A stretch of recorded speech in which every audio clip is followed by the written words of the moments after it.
As we move now to the 2-year-old colt pace, Earl, and we'll start with the number 2 horse. This is Stand Alone. Stand Alone established as the favorite, 4-5 on the board now, owned by Brittany Farms and Valdor Farms in New York. There's Rover Hanover, who won the Metro earlier this summer. He's $291,000 in the bank. Joe Houdon drives for himself, Dr. Herb Boggs, and Wayne Giles. And the big win was the Metro Final, of course, $265,000 earlier this year.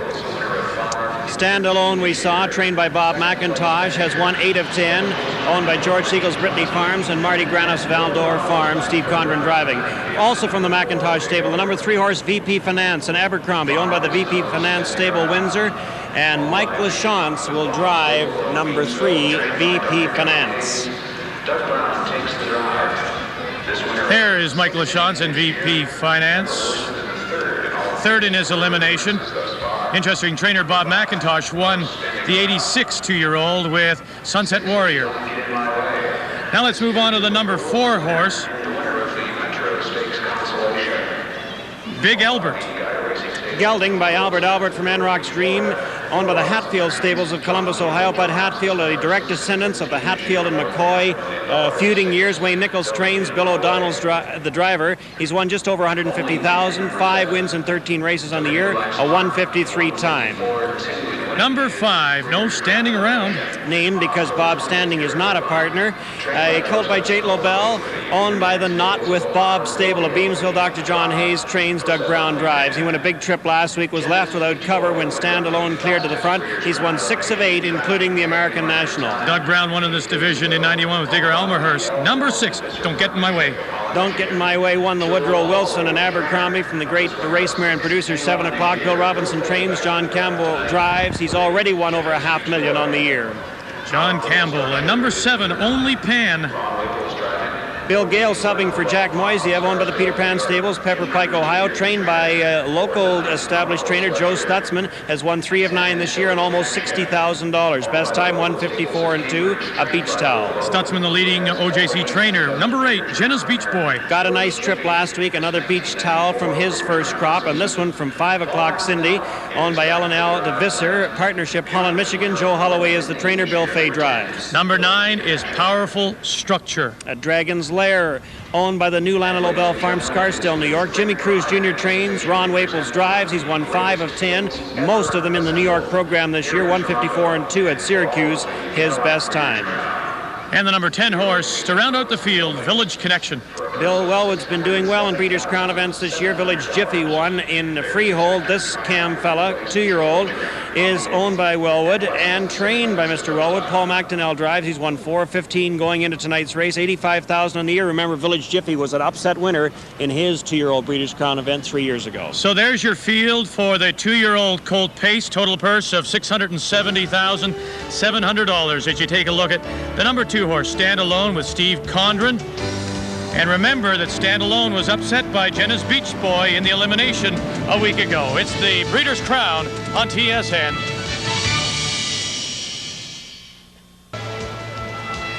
There are the updated odds as we are now just 4 minutes from post time. Stand Alone, the 4-5 favorite. Jenna's Beach Boy just back of him at 8-5, second choice in the field, and some real overlays in here. VP Finance should not be 29-1, Big Albert should not be 20-1, and Rover Hanover should not be 23-1.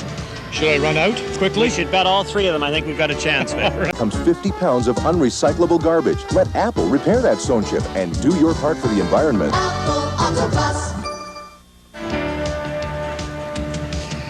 Well, the Woodbine record was set in the elimination just a week ago, 152 and 4. Jenna's Beach Boy winning Silver Stands Alone, and then of course Art's Place 151 and 1 is the track record, or the world record, pardon me. How much of a factor was Jenna's Beach Boy in that beating Stand Alone? Jenna's Beach Boy got a very nice trip. Joe Houdon let him go easily with Rover Hanover. When he got to the front, he backed down the pace and let Stand Alone go easily. He didn't engage him. He sat a perfect 2-hole trip. When he came out, he knew what to do, and admittedly, it was the track record. But I see the 8-post as a big disadvantage to this horse. He's not going to get the nice, slick trip he got last week. Of course, he may race like Yankee Cashmere. This week, Bill Fay may elect to lay off the pace and make his big rush at the end of it. And then there's Don't Get in My Way, if you put all the words together quickly. Favored in the elimination, finishes 5th, but that's really the kind of year that the horse has had, hot and cold. Didn't race well last week at all. On the last turn, Don't Get In My Way had big trouble. His gait was terrible. He had 9 legs as he came around the last turn, and John Campbell did a great job to keep him pacing. Now, I heard him talking to Marty earlier, and he said that the horse, they'd made some changes on him this week, and he's dramatically better, but he's going to have to be a lot more, I think, than dramatically better. He really was lucky to make the final. Well, it would be something, wouldn't it, as well, with John Campbell driving, if John Campbell would go away from a Breeders' Crown night without a win? Well, John Campbell has not had good luck so far this year in the Breeders' Crown. It's most unusual. Of course, he's the all-time leader at Breeders' Crown stats as far as wins and money, but 1994 will not go down in the record books as the best one for John Campbell. Marty? You know, just because Standalone is the favorite right now at 4-5, and he's in the 2-hole and he's won 8 out of 10 races this year, this race is not a gimme for Standalone. This horse was sick not too very long ago. He's come back, but he hasn't come back as strongly as everybody thought he would come back. Standalone also being the favorite means that he's got that Breeders' Crown jinx going against him. Only one favorite has ever won this 2-year-old division. That was Camtastic a couple years ago. I really am beginning to like the beach towel colts, as they are showing an awful lot. But you know, there's a knock against beach towels. The beach towels, apparently, according to some horsemen, and it's only what some horsemen think, the fact is they're too big as 2-year-olds, and they really haven't developed as 2-year-olds. But you know what? This Jenna's Beach Boy, this is some kind of a monster, and he will be going to the front tonight, but he's going to encounter VP Finance leaving the gate, because Mike Lachance likes leaving. Last week he had a 10-hole. He went to the front. He gave up the lead, and this week I think you're going to see a big performance from VP Finance. Mike will be looking to his right, seeing where Jenna's Beach Boy is. He definitely, to me, is going to the front. He'll have to encounter VP Finance, and then it's going to be up to Standalone to see whether or not he can stand alone from the rest of the field. Vic? I wonder, too, Bob McIntosh has got a couple of horses here. He trains them both. Standalone, of course, VP Finance. Yeah, this brings up the interesting thing. What do you do? What do you tell your respective drivers? I don't think Bob McIntosh tells them anything other than how the horse trained this week since his last start. But, you know, he hires professional drivers and he expects them to drive professionally. All right, let's take a look now at the odds as we are about now maybe 30 seconds or so from post.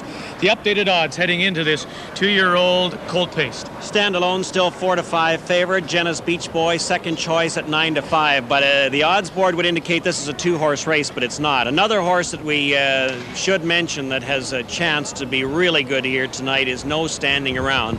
This horse raced very strong last week. I see he's 7-1 on the board, third choice.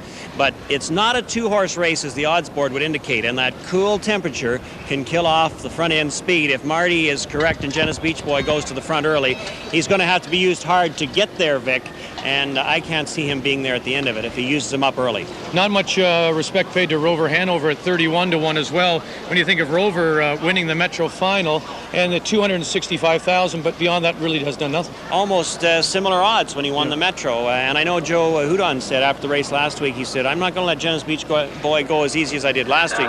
He may not have the chance. Marty may be right. It might be Vic. It may be VP Finance that has to let Jenna's Beach Boy go, Vic. All right, the field of 10 gathering behind the starting gate. Let's join Frank Salive. The center for Doug Brown.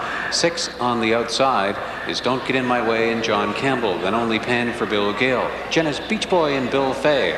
On the outside, Powerful Structure for Ron Waples. Village Connection, Paul McDonnell. It's post time for the 8th. Into the stretch they come, the 8th race, 1994 championship final. 2-year-old pacing colts and geldings in the Cadillac Breeders' Crown. They're off and pacing. Don't Get In My Way is firing on out of there. So is Jenna's Beach Boy and Only Pen firing fastest of all in between them against Rover Hanover. Over to the first turn with Standalone spotted just behind the speed. Rover Hanover is on a break. Now coming on to inherit 4th is Don't Get In My Way. VP Finance is 5 up on the outside. Big Albert gets away in 6th. Around the trouble from 7th on the outside. No Standing Around. Then it's back to Powerful Structure. Village Connection. Rover Hanover is out of it. Back down pacing off a quarter. Only Pen up front. 26-3. Wicked first quarter speed for Only Pen, who takes the field into the backside. Jenna's Beach Boy is there in second. 4 more lengths to Standalone. Studying those two from a tight third. VP Finance is 4th. Don't Get in My Way is fifth, already on the move. On the outside from 6 is No Standing Around. Big Albert is 7th, Powerful Structure is 8th, then Village Connection. And Rover Hanover, the half was 55-1, going very strong in a 28-3 second quarter, and Bill Fahy has taken Jenna's Beach Boy to the lead. Jenna's Beach Boy in front on the way to the last turn. Only 10 is there in second. Stand Alone is up on the outside third, and the clash of the 2-year-old Titans will soon be on. On the outside fourth is VP Finance. Don't Get in My Way is along the inside in fifth. No Standing Around is sixth. Seventh on the outside, Powerful Structure. Then Village Connection, 3/4, 1:23-1. Into the top of the stretch drive, the 2-year-old Payson Colts and Geldings in the Cadillac Breeders' Crown. And it's all Jenna's Beach Boy. Jenna's Beach Boy. Stand Alone is second in Futile Pursuit. This one is all over. Jenna's Beach Boy romping. Look at the clock. 1:51-4. Track and Canadian record. Stand Alone second. Don't Get in My Way was third. Well, Earl, last week's elimination then was no fluke. No fluke. This the temperature much colder tonight. If you had put this on a nice night, this horse probably would have paced in 150 and a fraction, maybe at 150 flat. You can make excuses for Stand Alone, who got away a little badly when Rover Hanover made a break, but it wouldn't have mattered tonight. Jenna's Beach Boy was much the best. He got parked around the turn. He went out and took the lead, and he drove away at the end of it. 1:51-4, an incredible clocking for the kind of evening it is. Very cold for this kind of speed. Here he is under wraps. Stand Alone best of the rest, and where are the rest? Nowhere. So that's now 7 wins in 12 starts for Jenna's Beach Boy. And Beach Towel established him as himself as the young super sire of 1994. His lifetime was 1:52-4. Better's that. 1:51-4 to set a personal best and a track record, winning the Breeders' Crown 2-year-old Colt Pace. Colt Pace. Turning point in this one, Vic, was when Bill Fahy turned on the afterburners at the top of the stretch. Jenna's Beach Boy, clearly the best. And because this 2-year-old crop has been so wide open to this stage, the voting for 2-year-old Colt Pace of the year probably has come down to the Breeders' Crown, as Tom Charters says it always does. Jenna's Beach Boy wraps up the 2-year-old Colt Pace. A cash donation will be made to the Coaching Association of Canada for the training and development of coaches in amateur sport on behalf of TSN and Apple Auto Glass, with the guaranteed bond for life system, coast to coast. So it was a 2-horse race. Jenna's Beach Boy, Stand Alone, and Don't Get in My Way. Here's Marty. Well, Jenna's Beach Boy really did it. Holy smokes, what a monster this horse is. You got to love this horse. Giant effort. He raced a tough race. He left hard out of the outside and finished strong. Hey, under a little adversity today. What happened to him in the stall? Tell me that story yesterday. The second trainer told me he kicked the stall yesterday, and he was a little off in his left rear tonight, and we were pretty concerned with it. He run on me scoring down before the race, but he got behind the gate. It was all business. So he raced with a little adversity tonight, above his pain, no less. Yes, he's a big, strong horse, and he overcame. Just a question on the race itself. You left out of there at the 8-hole. We thought you were going to leave. Bill Gale takes the lead. You didn't want the 2-hole going to that first turn, did you? No, I liked the front, but we were going fast enough for me, and I was happy to be in the 2-hole, and when he backed it down a little bit, that's when I made my move. So as soon as he backed down, out you came, and this horse looked like he had lots left. Stand Alone was sitting back, taking it easy, and tonight, of course, front-end speed hadn't been holding up, so Stand Alone was coming out of it. What happened when you looked over your shoulder? Well, I knew there was some trouble leaving. I saw the one horse make a break, and I think that cost Stand Alone some ground. Might have cost him the race. I don't know. If he's had a fair shot at it, it would have been a lot better race. Love those beach towels. Congratulations. Way to go. Go get your picture taken. Bill Fahy, a beach towel. I'm telling, as much as I love Cam Fella, these beach towels are really starting to show. This is a big, thick horse. A wonderful looking 2-year-old. Vic? What do you think? What is it about the Beach Towel line? I mean, he talks about a big horse. Well, everybody predicted Beach Towel would be a failure because he was by French Chef, and the two previous major horses by French Chef had failed as stallions. But he was a different type of horse, big, powerful horse, and it's just one of those rare things in the business, in the breeding of animals, when a horse comes along or an animal, a sire comes along that improves the breed, and Beach Towel is one of those horses.